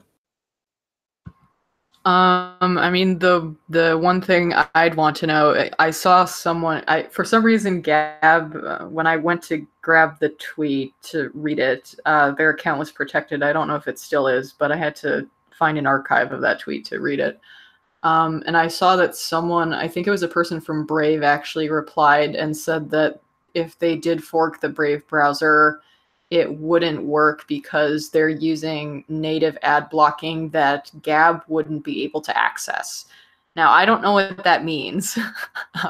Like, I don't know what kind of special things they have with their ad blocking that would not work in a fork, but that would certainly be an interesting, that would be an interesting crutch in the road if they would not be able to fork it without having all of the privacy features. And it's also kind of anti-competitive because if they basically built a privacy feature that, you know, you have to use the Brave browser and no one else can, you know, develop a different version if they disagree with your development decisions, that's, you know, a bit restrictive. So I want to know whether that's actually the case and whether it would not be possible to do a fork of the Brave browser. Well, I don't really know what the hell Brave is talking about there either, but I think like that's just kind of ridiculous. Like, you know, to my understanding, ad blocking is pretty much just the browser or a plugin to the browser or whatever, just intercepting the things being sent by a web server and not resolving or blocking specific things. And I mean, you know, whether they have something closed source, which I find like odd if that's the case, or just something that they have a better understanding of, they don't think Gab can actually handle. I mean, that's absurd to say that Gab cannot get some kind of ad blocking working in the browser.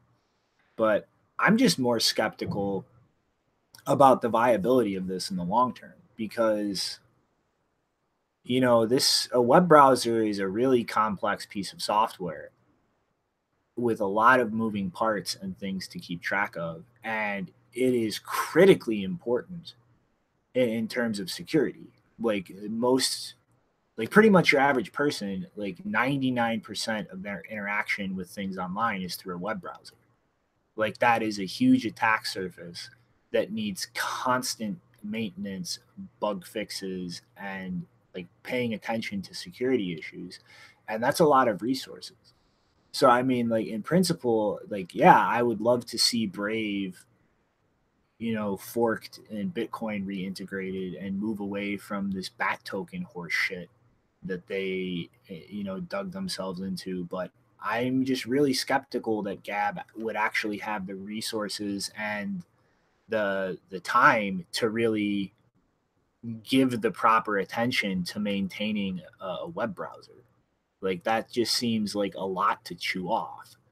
And given the fact that like they're just a social media company, like where are you going to get the revenue and funding for that? Like where are your resources to devote to that? And I'm going to be skeptical until I see a concrete demonstration of the ability to do that and actually sustain it.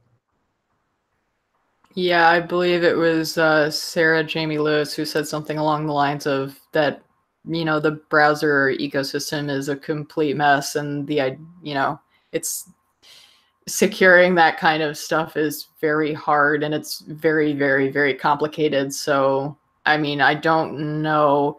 I mean, the easiest way technically for them to fork the Brave browser so that it has Bitcoin is to just fork an older version of Brave's browser, because they used to have the Bitcoin wallet. Obviously, they can't, you know, completely, they wouldn't be able to use all of that code because it involved a BitGo integration that was this weird semi-custodial type of scheme. So they would have to change that, but otherwise they could probably just take that old interface that's not being used anymore, because now they've switched to the BAT token. But then, like, what security patches are they losing? What old vulnerabilities are they bringing into the picture? And the more they They would deviate, lose all of that.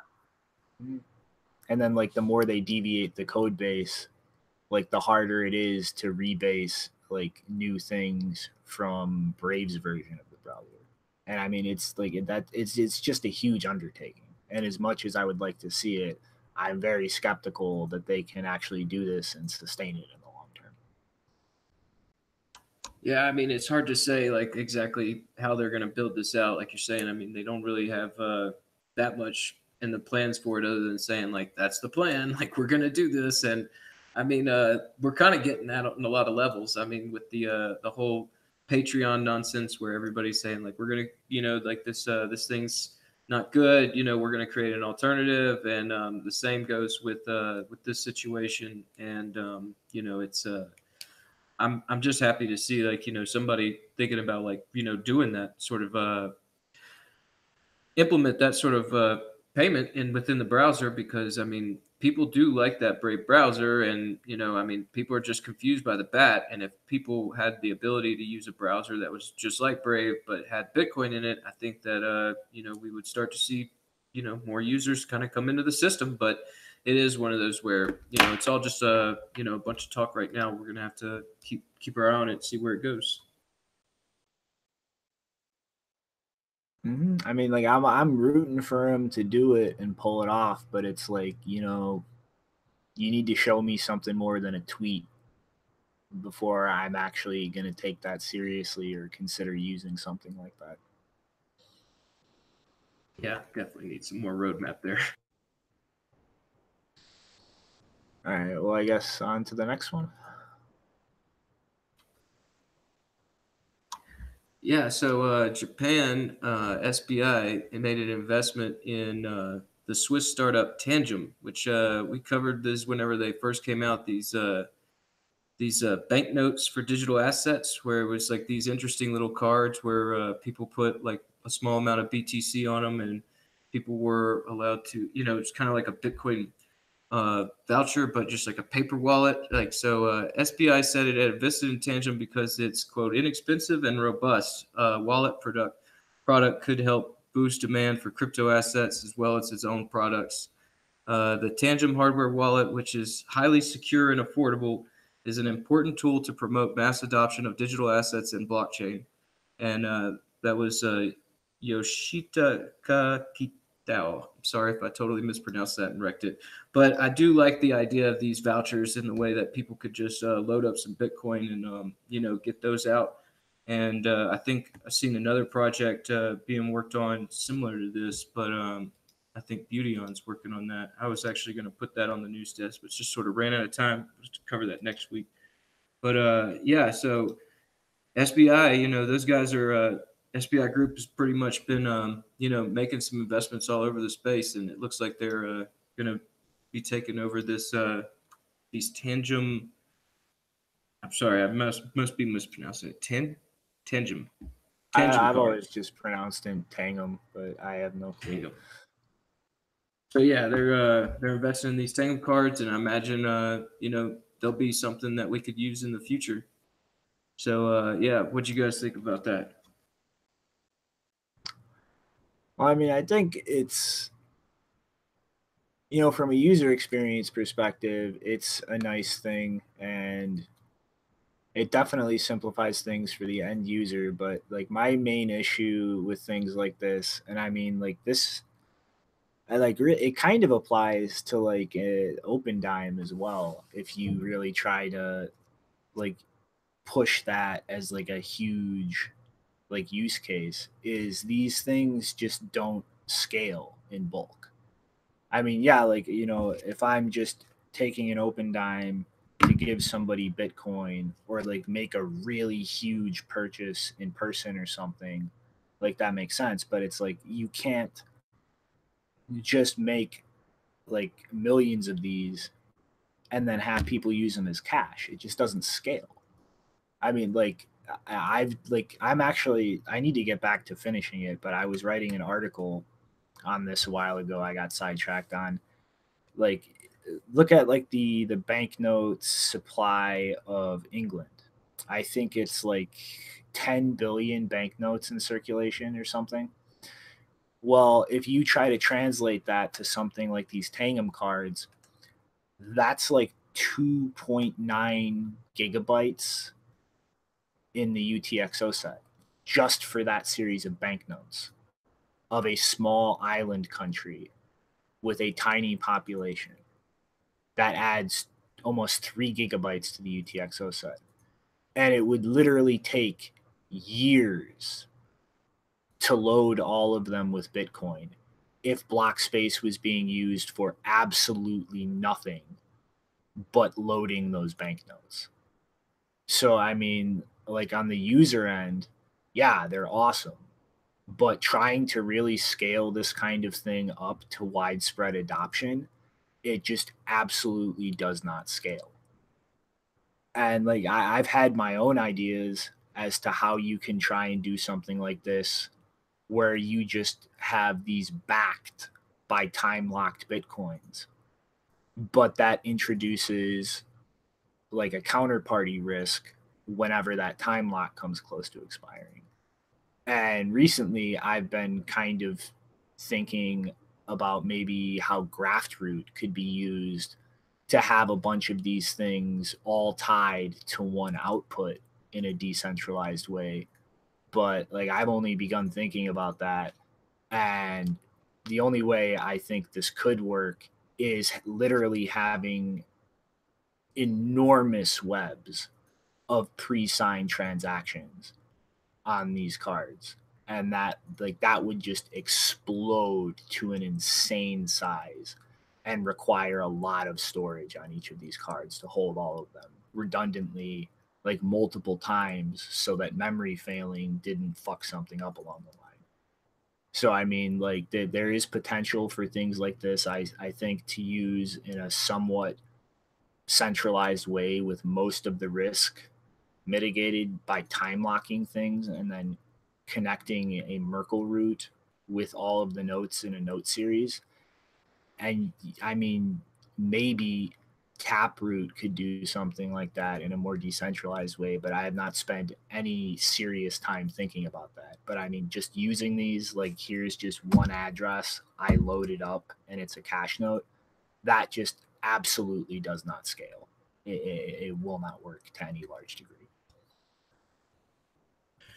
I guess SBI Holdings is going to have to figure out like whether or not they can get it to work for them. But I mean, yeah, like you're saying, I mean, there's some interesting thought processes there as far as like trying to just onboard people with these vouchers. Like I was saying, I think it's Azteco is the other one that Beautyon's working on, and you know, I was trying to look into that, and like you're saying with the Graftroot, there's just like lots of interesting stuff that still needs to be tested out. Oh, okay. Well, I mean, like if it's not like this, all right, but I need to research more into this. But I mean, I'm just seeing more about vouchers and Bitcoin on the actual paper side of things.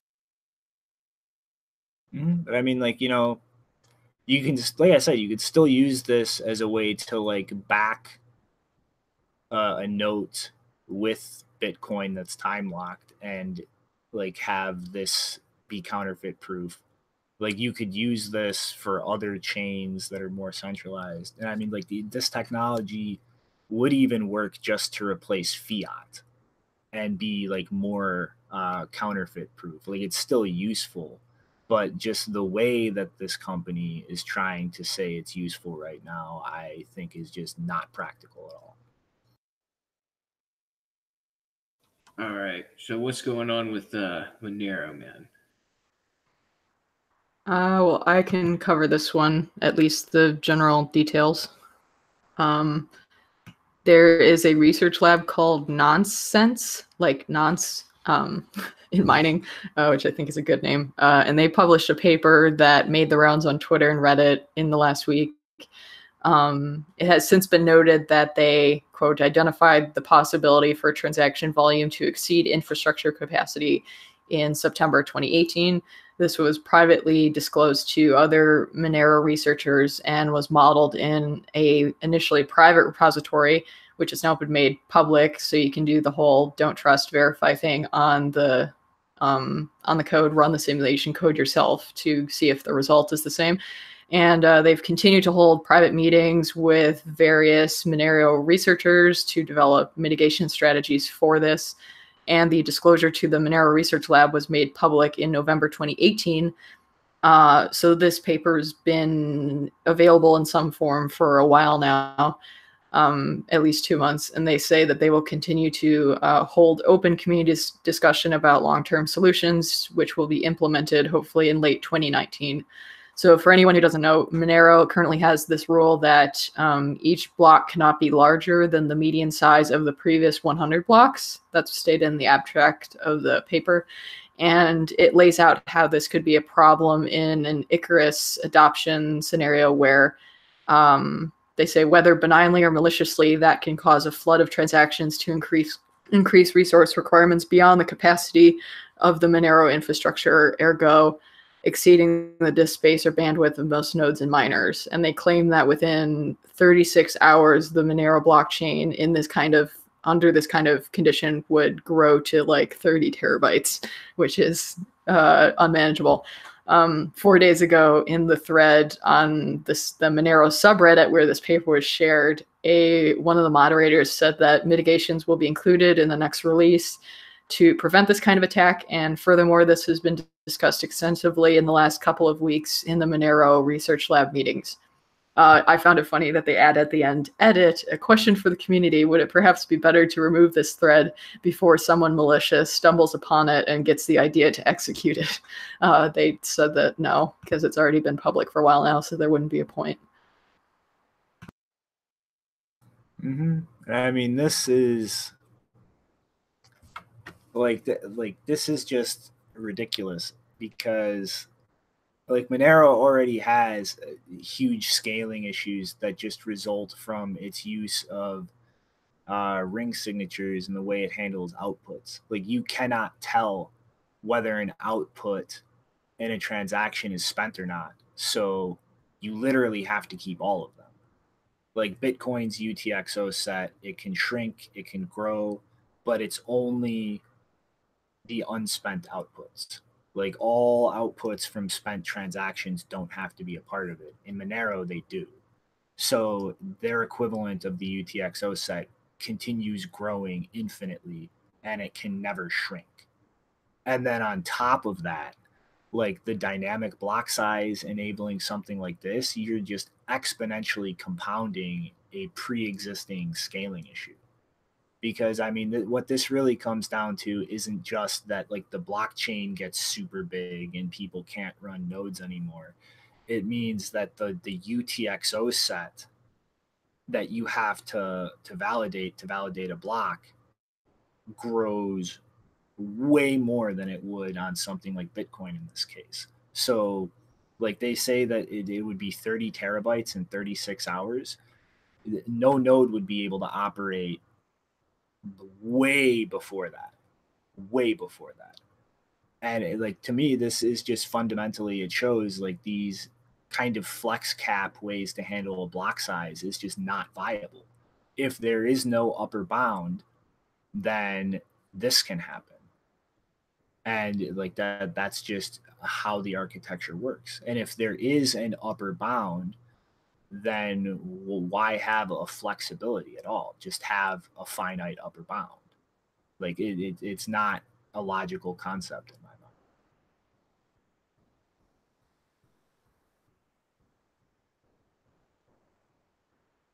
But yeah, I mean, it's like this Monero just doesn't scale in the long term. It was never going to, and frankly, anybody who ever thought it would just had their head in the sand. It was a temporary solution that worked, and I mean, like they did do a good job about getting some light off of us whenever all that shadow was being cast about how Bitcoins are just for criminals. So, yeah, I mean, you know, kind of stinks, but you know, there's other answers out there now. Yeah, and I just want to point out that I think it was a few days ago, it was like in this whole thread about whether Block Digest should be added to this website about Bitcoin only focused resources. And I don't remember exactly what my statements were in the past about Litecoin, but I actually said that the only other cryptocurrency I was on well, you don't have to show that now. We're not to that yet, but you can have that as the backdrop, I guess. I said that the only other cryptocurrency I was on the fence about or had really any interest in was Monero. But I clarified that I only use Bitcoin. And I want to add another clarification to say that when I say that I'm interested in Monero, that's only to the extent where it is more useful for the purpose of having privacy in your financial transactions than Bitcoin. But that usefulness, I think, will become increasingly untenable, especially with, we've been watching the development of Wasabi Wallet and CoinJoins in general and the Lightning Network, which is adding privacy, which I don't think is quite there yet with Monero, but obviously Bitcoin will have the scalability that Monero will have to struggle for. And so I think a similar thing, which basically when the Lightning Network went live, I think the use case for Litecoin basically evaporated in terms of sending transactions that are fast and have some comparable degree of security and, guaranteeability or whatever. That basically evaporated with the Lightning Network. And my prediction is a similar thing will probably happen with Monero, but I'm not going to disparage people who make the trade-off to use Monero because they have a legitimate reason to have more privacy in their financial transactions. And, maybe even with the extra privacy on Monero, it still would make more sense to use Bitcoin just because there's more availability and more people accept it and use it. But that's a trade-off that I think, everyone has to make. But yeah, if we want to get into this thing with Zcash, I am compelled to talk about it because Matthew Green decided to insert himself into my mentions. If you scroll up to the very top, this thread started off with Peter Todd sharing an article about how the Winklevoss twins said that regulators are more comfortable with Zcash. And so, the thread was not accusatory in any way. Peter Todd just asked, is there something that they know about Zcash that we don't? And so it basically became a discussion about what are the differences between Monero and Zcash and why would regulators be more interested in Zcash than Monero if they supposedly have better privacy technology. And two of the things that yeah, I mentioned quotes. So I cited quotes directly from Zuko. Didn't make any statement about that. I just said, one does wonder. And then that was a collection of tweets that I had screenshotted a while ago in a separate thread. And someone else pointed out, oh, Zuko made these comments at a conference about regulators, and he had some inconsistencies about whether privacy was a fundamental right, and yet they don't enable the, what are they called? I can't remember the term for the transactions that are shielded. So in Monero, the biggest difference is that all transactions have, it's mandatory that you use the anonymity features, whereas in Zcash, it's not mandatory, it's optional, and most people do not use it. I think, what is the latest figure? Less than 3% of addresses or transactions use the shielded addresses. It's extremely low. And so then I also pointed out another quote that I had personally heard at a conference where someone gave a talk and said, you know, a general statement about privacy being a strategy and not a right. And someone who I may or may not name, I mean, it's not too sensitive. They said it very publicly in front of a couple hundred people, but this person was from the Zcash Foundation. And he said after this talk, wow, that made me really question whether privacy should be a right.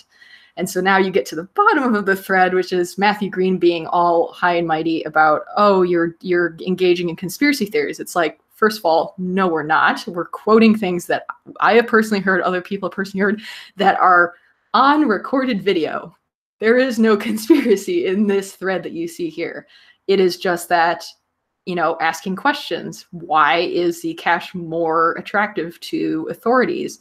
And it's also funny that Matthew Green should, you know, chastise me for not really engaging in conspiracy theories, because the last conversation I had with him, he questioned why I was human, because I didn't believe that WikiLeaks had deliberately was involved in the spread of the conspiracy theory, what many people rightly or wrongly regard as a conspiracy theory about the identity of the DNC leaker. And he, you know, made a bunch of claims about that, but yeah, so yeah, discuss about, I don't know, this tweet or just Zcash in general, what you think about that. Fuck it. I'm going to do something live. Oh God, Shinobi. Shinobi. We don't need to do. No. There you go. Okay. Anyway, back to the original topic. Why do you think Zcash is more interesting to regulators? I definitely think it has a lot to do with the shielded transactions and the fact that it's only 3% of the network, and they see that as a walled garden that they could definitely break the anonymity set very easily and track down anyone they want. Yeah, I definitely think that there are public transactions and that they can force people to use public addresses whenever they interact with any kind of financial institution. I'm sorry, guys, but you're both engaging in conspiracy theory. Like, how do you even know what kinds of transactions Zcash is using? Are you surveilling Zcash? Statistics of the network. No. No, you I'm cannot not use like surveilling quotes from the Zcash. Zcash website or something. I'm spying on Zcash. And legitimately, I think it also has something to do with the fact that they've got a foundation, they've got a leader. I think that's something that the government likes. So I'm not going to talk about other networks that's similar to that, but it's just like you know, people in the government like it whenever there's like an easy like go-to point of control. And that's what Zoku is. I mean, like this network, like he might say it's like, you know, it could function without him. But the reality is like all these networks, I mean, if there's some like, you know, person being held on high within the network, whether it's, you know, Charlie Lee, Fluffy Pony, Vitalik, or Zoku, I mean, like that is someone that they could go to and it will put a pinch on that network. And I mean, like we're saying, it's already fairly easy to break the anonymity set. You could definitely force people to come in on unshielded transactions. There's just like multiple ways where, yeah, I guess that it's a little bit easier than going to the Monero guys. I suppose that's why they like it better. And I mean, like Zoku said this much. I mean, like remember that tweet? Was it in 2016 or 17? Whenever he said that we could make Bitcoin fungible enough to where it's like it could still obfuscate transactions, but not for criminals. I mean, like, that's his. Yeah, he said that in regards to Zcash. That was one of the ones that was one of the tweets that I screenshotted. And it's like, I didn't make any statement about them. I've made statements about them in the past, but it's like, do you not find that concerning that the CEO of a company says something like that? Like, it has nothing to do with whether Zcash is actively engaging in a conspiracy with law enforcement. It has to do with they are saying things, whether deliberately or not, that are making them attractive to that kind of attention. The fact that they are mostly in the United States, the fact that they have a company at all, the fact that they have a foundation at all, the fact that they are all identifiable by their real identities, the fact that they say that they're willing to work with law enforcement and that they can make their cryptocurrency not fungible enough to be used by criminals, whatever that means. That's not a conspiracy. That's quoting people directly. And if you don't see something concerning about statements like that, that's your fault. But do not be surprised that people who actually care about privacy and understand the consequences of things like that actually doing them or saying them in practice is a problem. Yeah, I mean, like, I think we just hit the nail on the head as to why regulators favor Zcash. It's got to do with basically language from the people in charge. I mean, like, Fluffy Pony his language doesn't speak like that, I don't think. I mean, like, he very much kind of came from the maximalist perspective and likes the idea of privacy and doesn't really like big government entities. And so I think that's why they favor it. But I mean, like, among the other things we just listed too. Mm-hmm. Oh, just hit the 2-hour mark. And unless you guys have any last things to add on this, I think that's a wrap for the day. So, final thoughts? Let's see. Loading. Beep, boop. Thoughts, loading.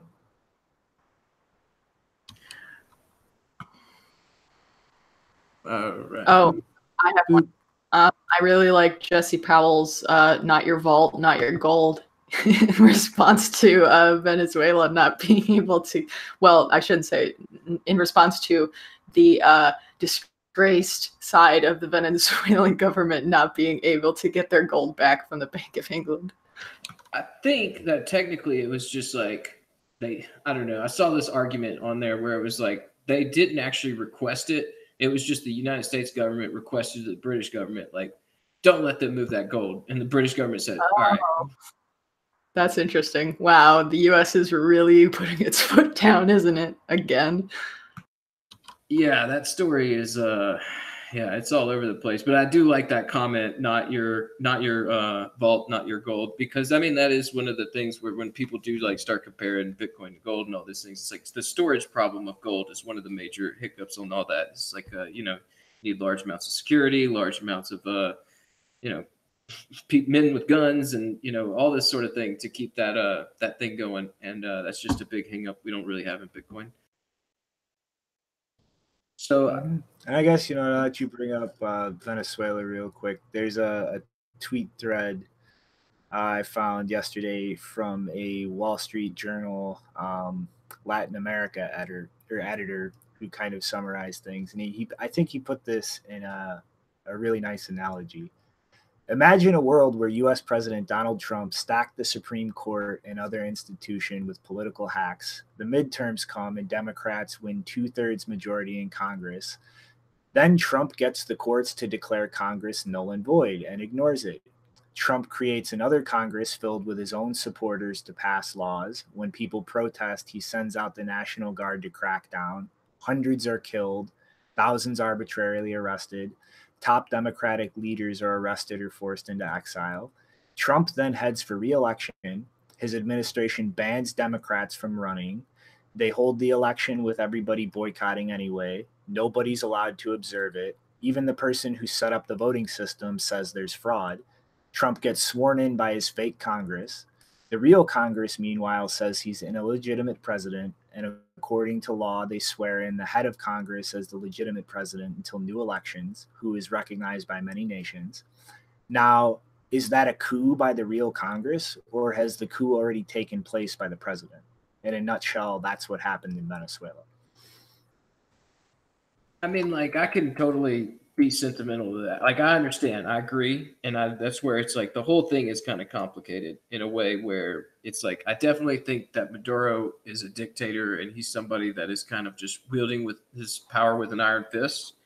But it's hard for me to, like, say that we're not facing some issue here where it's just like something similar where there has been a coup. I mean, like, I'm not gonna say like that Trump's the coup. Like, I mean, but there has been this thing, like, going back earlier, way back whenever we were talking about just follow KYC. It's like I went into this system. I joined the army way back in early 2001, and that was under the assumption that I was fighting for rights that were in the Bill of Rights and the Constitution, like, back those up and everything. And then, getting injured, and then years later coming to find out that no, my right to privacy is gone. My right to due process, gone. My right to freedom of speech, it's barely hanging on by a thread, and I'm watching what I say.